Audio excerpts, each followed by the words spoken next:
దాదాపుగా TDP party కనుమరుగైపోయే పరిస్థితిలో ఒక మంచి సపోర్ట్గా నిలిచి మరి ఇక్కడ ఉన్నటువంటి క్యాడర్లో కావచ్చు, ఇక్కడ ఉన్నటువంటి ప్రజల్లో కావచ్చు మంచి ఉత్తేజాన్ని రగిల్చినటువంటి బేబీ నయన్ గారు ఇప్పుడు మనతో పాటు ఉన్నారు. ఆయన అడిగి క్లియర్గా అసలు ఇక్కడ నియోజకవర్గ పరిస్థితులు ఏంటి ఒకసారి కనుక్కునే ప్రయత్నం చేద్దాం.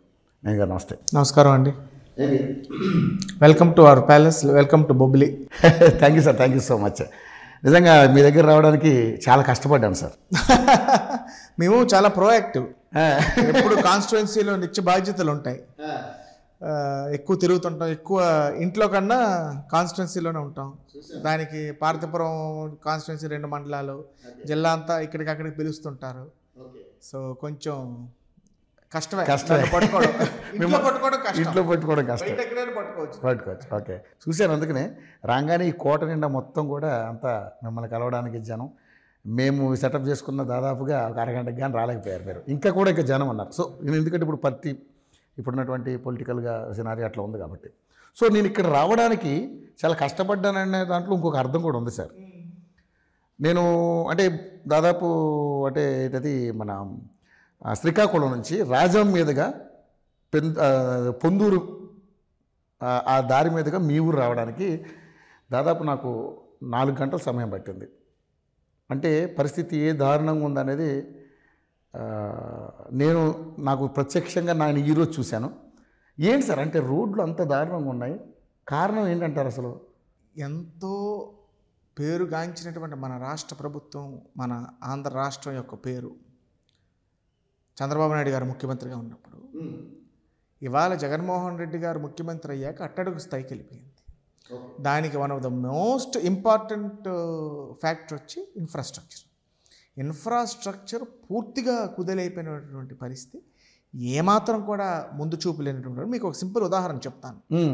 2 జిల్లాలని, విజయనగరం జిల్లాని, మన్యం జిల్లాని అనుసంధానం చేసే 2 నదులు, వేగావతి, సువర్ణముఖి, 2 బ్రిడ్జెస్ తెలుగుదేశం పార్టీ హయాంలో శాంక్షన్ అయ్యి టెండర్లు కూడా అయ్యాయి.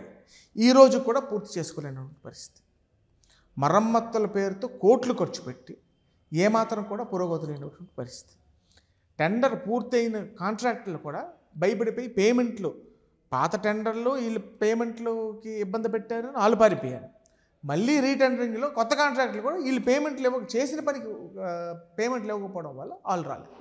రోడ్లు మేము మినిస్టర్గా ఉన్నప్పుడు, చంద్రబాబు నాయుడు గారు ముఖ్యమంత్రిగా ఉన్నప్పుడు, లోకేష్ గారు రూరల్ డెవలప్మెంట్ మినిస్టర్గా ఉన్నప్పుడు శాంక్షన్ చేసిన రోడ్లు ఇవాళ 50% కూడా పూర్తి చేసుకోలేదు. ఎందుకంటే ఒకటి, ప్రభుత్వం దగ్గర డబ్బు లేదు, డబ్బు కేటాయించట్లేదు, ఇన్ఫ్రాస్ట్రక్చర్కి 0. ఓకే. 2, కాంట్రాక్టర్ కూడా unless is very influenced with the చాలా పలుకుబడి అధికార పార్టీలో ఉంటే తప్ప బిల్లులు అవ్వనటువంటి భయంకి ఏ కాంట్రాక్టర్ కూడా ముందుకు రావడం లేదు. టెండర్లు అయిపోయిన వర్క్స్ మేము అనేక మంది కాంట్రాక్టర్స్తో నేను మాట్లాడాను. సరే, మన ప్రతిపక్షంలో ఉంటే పదవి లేకపోతే ప్రజలు ఇబ్బంది పడుతున్నారు, కొన్ని ఇంపార్టెంట్ అయినటువంటి రోడ్లు ఎలాగోకలాగా చేయించుదామని కాంట్రాక్ట్. మీరు మీ గవర్నమెంట్ బిల్లులు అవ్వండి, మీరు దయచేసి మీరు మాకు చెప్పకండి, మేము చేయలేమని చెప్పేసిన పరిస్థితి చాలా ఘోరం. ఇప్పుడు మీరు వచ్చి ఉంటారు, ఈ బ్రిడ్జ్ పోవడం వల్ల బొబ్బిలి నియోజకవర్గంకి సంబంధించి బొబ్బిలి, కారాడ, తెరలాం రోడ్డు అవనివ్వండి, ఆకులకట్ట, కోటిపల్లి, జీకేఆర్పురం రోడ్డు పూర్తిగా హెవీ వెహికల్స్ తిరగడం వల్ల పూర్తిగా శిథిలావస్థ చేరుకుంది. దానికి ఇవాళ ఇప్పుడు ఏంటంటే కొండనాలికని పట్టుకోవడానికి ఉన్ననాలిక ఊడిపోయింది అన్నట్టు ఈ బ్రిడ్జ్ మరమ్మతులుగా ఉన్న రోడ్లు కూడా ఈ బ్రిడ్జ్ మరమ్మతుల వల్ల డైవర్ట్ చేసిన హెవీ ట్రాఫిక్ వల్ల ఉన్న రోడ్లు కూడా పోయే పరిస్థితి వచ్చింది. పోయే పరిస్థితి కాదు, పూర్తిగా ధ్వంసం అయిపోయి అదనమాట పరిస్థితి. కానీ సార్ ఇక్కడ అంటే ఎంతో ఘన చరిత్ర ఉంది. తాండ్ర పాపారాయుడు గారు వంశీకులు మీరు. దాదాపుగా ఒక 15-20 ఏళ్ల పాటు రాజకీయంలో ఉన్నారు. ఒక 3 సార్లు ఎమ్మెల్యేగా మీ అన్నగారు గెలిచారు. ఓకే, అదేవిధంగా మినిస్టర్గా కూడా చేశారు. మరి ఇంతటి ఘన చరిత్ర ఉంది, బొబ్బిలి రాజావారు మీరు. మరి మీ హయాంలో కూడా ఇక్కడ ఎటువంటి డెవలప్మెంట్స్ జరగలేదని చాలామంది మాట్లాడుతున్నారు. డెవలప్మెంట్ ఏమైనా జరిగిందంటే మా హయాంలోనే జరిగింది. మనం శాంక్షన్ చేసినటువంటి రోడ్లు పూర్తయి ఉంటే మోర్ దెన్ 150 to 200 crores అవేవి కూడా పూర్తి చేయలేదు. ఇవాళ రోడ్ వైడనింగ్ ఏదైతే జరిగిందో సగం మా హయాంలో జరిగింది, ఇంకొక సగం కూడా మనం తెచ్చినటువంటి నిధులతోని ₹1 అదనంగా ఖర్చు పెట్టకుండా ఒక టీడీఆర్ ఇచ్చి పూర్తి చేశారు. అది కూడా 4 సంవత్సరాలు తాత్సారం చేసి ఎన్నికల ముందు మసిపూసి మాడరకాయ చేసిన విధంగా చేసి అది కూడా నాణ్యతా లోపం వల్ల, నాణ్యత లేని పైపులు వేయడం వల్ల తప్పకుండా రేపు గవర్నమెంట్ అయిపోయి ఎలక్షన్ అయిపోయిన వెంటనే విజిలెన్స్ ఎంక్వైరీ చేసి దానికి తగిన మూల్యం చెల్లించుకుంటారు. ఏవైనా అభివృద్ధి, తాగునీరు, ఇన్ఫ్రాస్ట్రక్చర్ డెవలప్మెంట్, ఇండస్ట్రియల్ డెవలప్మెంట్ ఏవైనా జరిగిందంటే అది మా హయాంలోనే జరిగింది.